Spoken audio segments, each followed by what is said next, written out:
Bazen tarih, hani o büyük anlatılar, sayfalar dolusu bilgiler yerine tek bir insanın hikayesinde gizlidir, değil mi? Özellikle de üzeri örtülmek istenen bir tarihse bu. Bugün elimizdeki kaynaklar tam da böyle bir kapıyı aralıyor aslında. Mehdi Zana'nın Bekle Diyarbakır anılarından alıntılar var önümüzde. Zana'nın kendi ağzından 1950'lerden 80'lere uzanan, yani Türkiye'nin ve özellikle Kürtlerin siyasi tarihinde fırtınaların koptuğu bir döneme tanıklık edeceğiz hep birlikte. Evet, evet, tam olarak öyle. Bizim de buradaki amacımız, yani bu sohbetteki niyetimiz Mehdi Zana'nın kendi anlattıklarından yola çıkmak. Zana'nın kişisel yolculuğu hani bir terzi çırağı nasıl oluyor da bölgenin en önemli siyasi figürlerinden birine dönüşüyor. Bu bize sadece bireysel bir hikaye anlatmıyor aslında. Aynı zamanda Kürt kimliğinin politikleşme sancılarını, tip gibi yapıların içindeki dinamikleri, Doğu mitinglerinin yarattığı o dalgalanmaları, 12 Mart ve 12 Eylül darbelerinin yıkıcı etkilerini ve tabii ki Diyarbakır Cezaevi gerçeğini daha yakından anlama fırsatı sunuyor.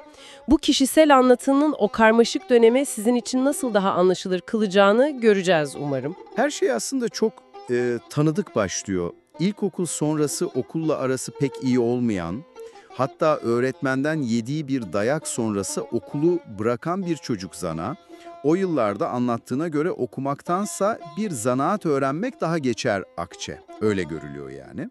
Zana da kendini bir terzi dükkanında çırak olarak buluyor.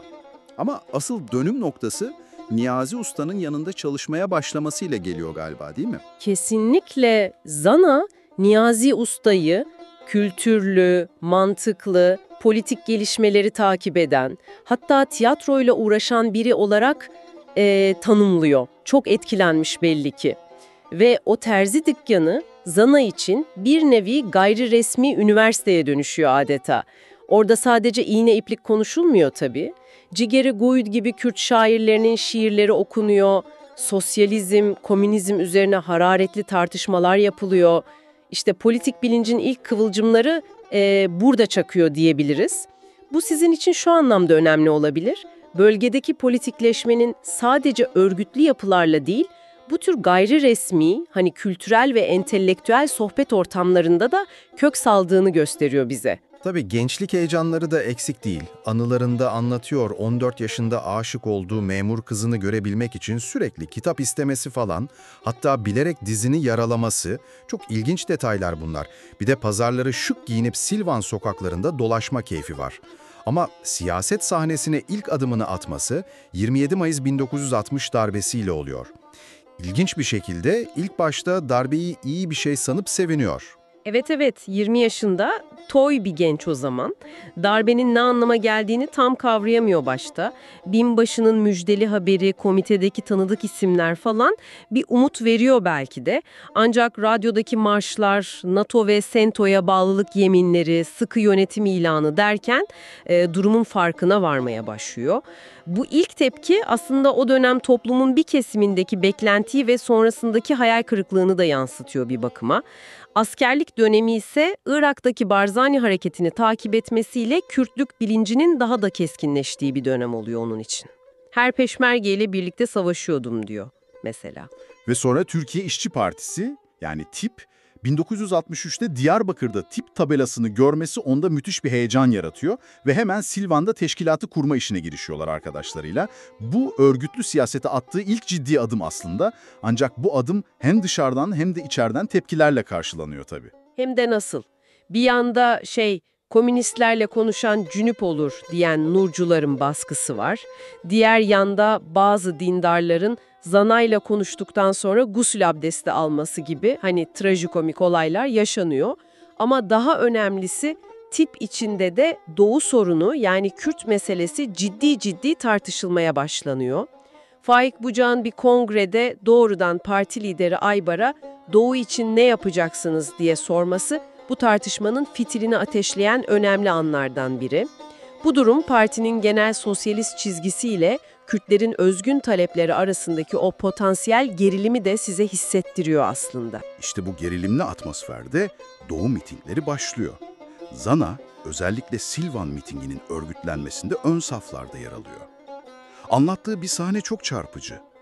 Miting sırasında başsavcı askerlere niçin ateş açmıyorsunuz diye bağırıyor. Zana hemen araya girip ateş açarsanız kan gövdeyi götürür diyor.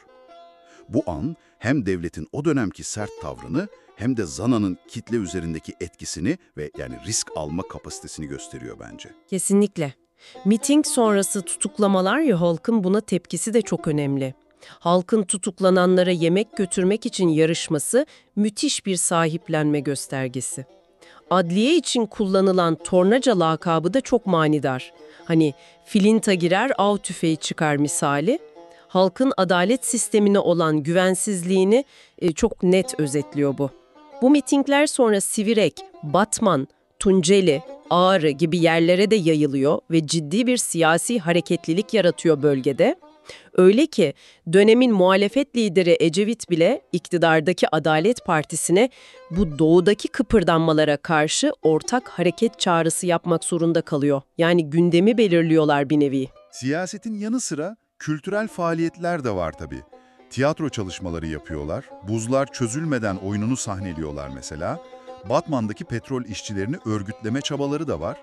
İşçilerin ilk başta ürkekliği, sonra 49'lar davasından yargılanmış Yusuf Koçar gibi isimlerin desteğiyle güven kazanmaları, bunlar hep mücadelenin farklı boyutları. Hatta bir müteahhidin grevi kırmak için Zana'ya amele çavuşluğu rüşveti teklif etmesi gibi olaylarda yaşanıyor. Evet, Batman mitingi için köy köy dolaşırken dinlediği hikayeler de var anılarında. Şeyh Said isyancısının kahramanlığı, Ağrı isyanından Doktor Fuat'ın o trajik sonu, Seyit Han'ın ihanete uğrayan isyan girişimi, bunlar bölgenin bastırılmış hafızasının sözlü tarihle nasıl canlı tutulduğunu gösteriyor bize.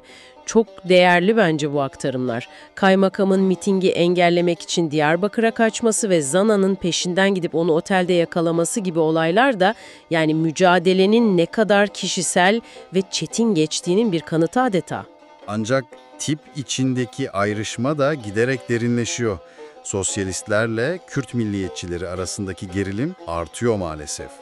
Zana'ya partiden ayrılması için baskı yapılıyor ama o Kurtuluş Sosyalizm'de halkların dayanışmasında diyerek direniyor. Bu arada Devrimci Doğu Kültür Ocakları yani DDKO kuruluyor. Zana kurucuların çoğunun milliyetçi, KDP'li olduğunu görse de katılıyor oraya da. Fakat DDKO da iç farklılıklar nedeniyle beklenen etkiyi yaratamadan 12 Mart 1971 darbesiyle kapatılıyor zaten. Bu dönemde Doktor Şivan yani Said Kırmızı Toprak ile de tanışıyor 1968'de Ankara'da. Doktor Şivan'ın hemen silahlı mücadeleye başlama planları var. Zana bu yaklaşımı biraz aceleci buluyor. Hem yönteme hem de ekipteki bazı kişilere dair çekinceleri var. O yüzden katılmıyor. Bu o dönem Kürt siyasetindeki farklı strateji arayışlarını ve tartışmaları yansıtan önemli bir ayrım noktası aslında. Zana'ya göre rakip Kürt örgütleri arasındaki farklar da çoğu zaman ideolojik değil, daha çok kişisel sürtüşmelerden kaynaklanıyor. Bunu da belirtiyor anılarında. Ve 12 Mart darbesi geliyor. Zana da tutuklanıyor tabii. Cezaevi günleri başlıyor yeniden. Anlattığı bir olay var ki gerçekten kan dondurucu. Bismil'de bir komando baskınında imama yapılan o insanlık dışı muamele. Kendisi de o baskında dayak yiyor. Cezaevinde örgütsüzlük, gruplaşmalar dikkatini çekiyor. Ama direniş kıvılcımları da var. Edip Karahan'ın yaralı bir mahkum için subaya kafa tutması, uç helef diye bağırması, Kürtçe yasağına rağmen gizli gizli konuşmaya devam etmeleri gibi direniş hep bir şekilde sürüyor yani. Mahkeme süreci de başlı başına bir mücadele alanı. Kürtçe savunma talepleri hep reddediliyor. Hatta bir savcı Kürtçe 35 kelimeden ibaret gibi yani akıl dışı bir iddiada bulunuyor. Musa Enter'in buna cevaben verdiği tavukların kelime haznesiyle ilgili o esprili cevap mahkeme salonunu kahkahalara boğsa da aslında durumun vahametini ve Kürt kimliğine yönelik o inkarcı tavrı çok net gözler önüne seriyor. Tahliye sonrası siyasete dönüş var ve 1977'de o unutulmaz Diyarbakır Belediye Başkanlığı adaylığı ve seçimi. Bu yani başlı başına bir film senaryosu gibi gerçekten.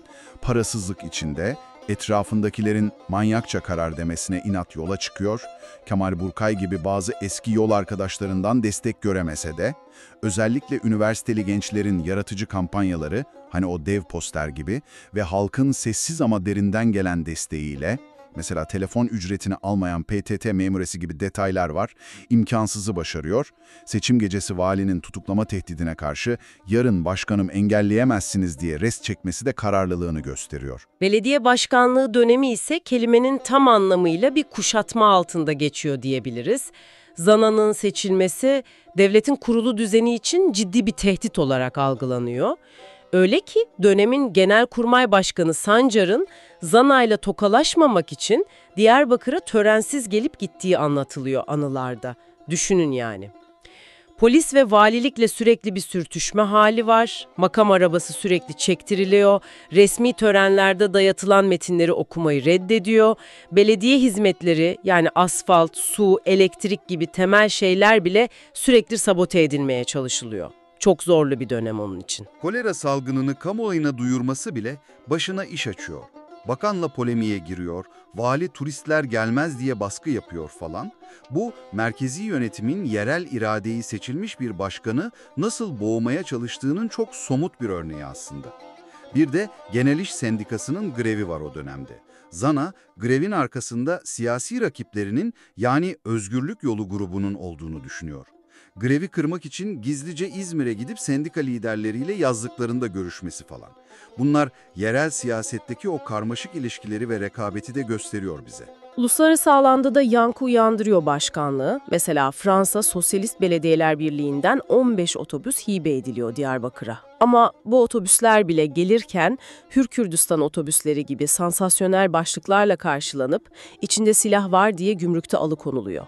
Bu olay bile tek başına Türkiye'deki Kürt meselesine yönelik o dönemki paranoyayı ve uluslararası ilişkilerde bile karşılaşılan engelleri ortaya koyuyor aslında. Ve gerilim maalesef giderek artıyor. Batman Belediye Başkanı Edip Solmaz öldürülüyor, Urfa Belediye Başkanı Feridun Yazar yaralanıyor, ortam çok tehlikeli bir hal alıyor.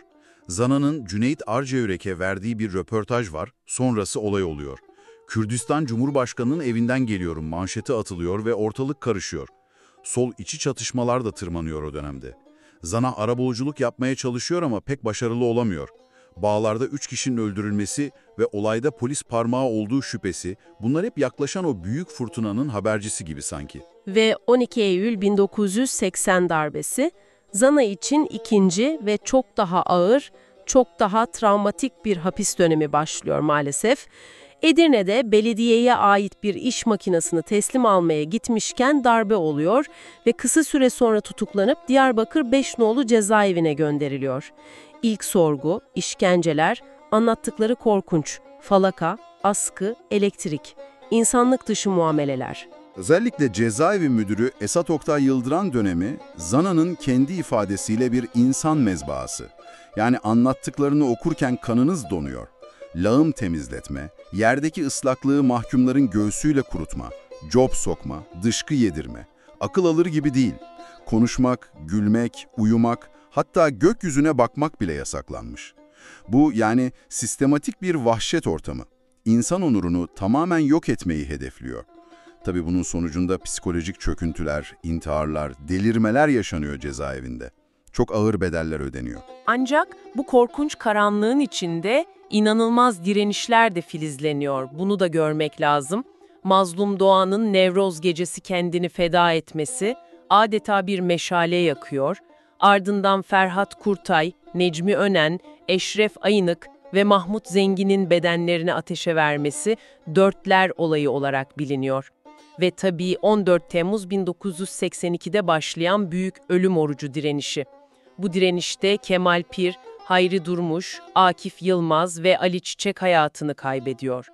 Bu eylemler, yani o mutlak teslimiyete karşı insan iradesinin sınırlarını zorlayan, tarihe geçen direnişler gerçekten.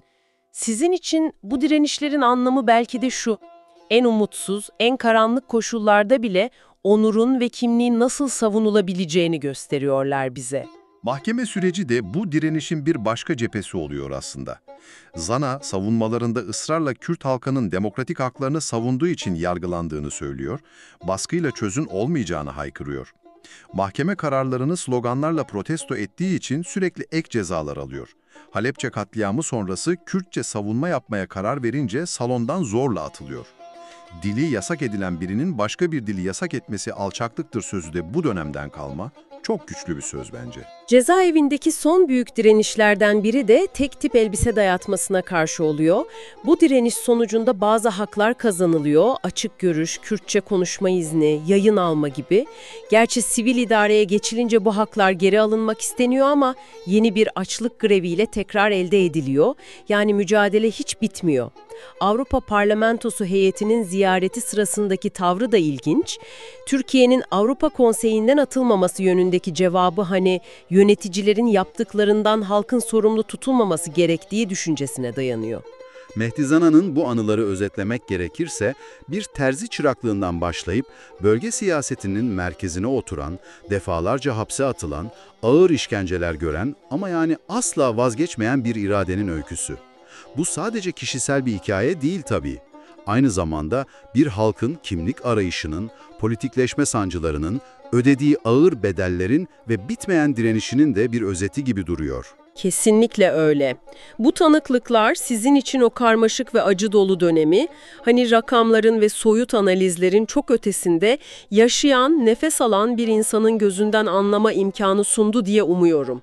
Devlet şiddetinin boyutlarını, siyasi kutuplaşmanın yıkıcılığını ama aynı zamanda en zor koşullarda bile yeşerebilen o insan direncini ve umudunu da gösterdi bize Zana'nın hikayesi. Ve kitabının sonunda yani bunca yaşanmışlığa, bunca acıya rağmen Zana'nın "Bekle Diyarbakır" diyerek mücadeleye kaldığı yerden devam etme iradesini bu kadar net ortaya koyması, sizce bu bunca bedelden sonra bile siyasi mücadelenin ve kimlik arayışının o topraklarda neden bir türlü bitmediğine, bitirilemediğine dair ne söylüyor olabilir? İşte bu belki de hepimizin üzerinde biraz daha düşünmesi gereken bir soru.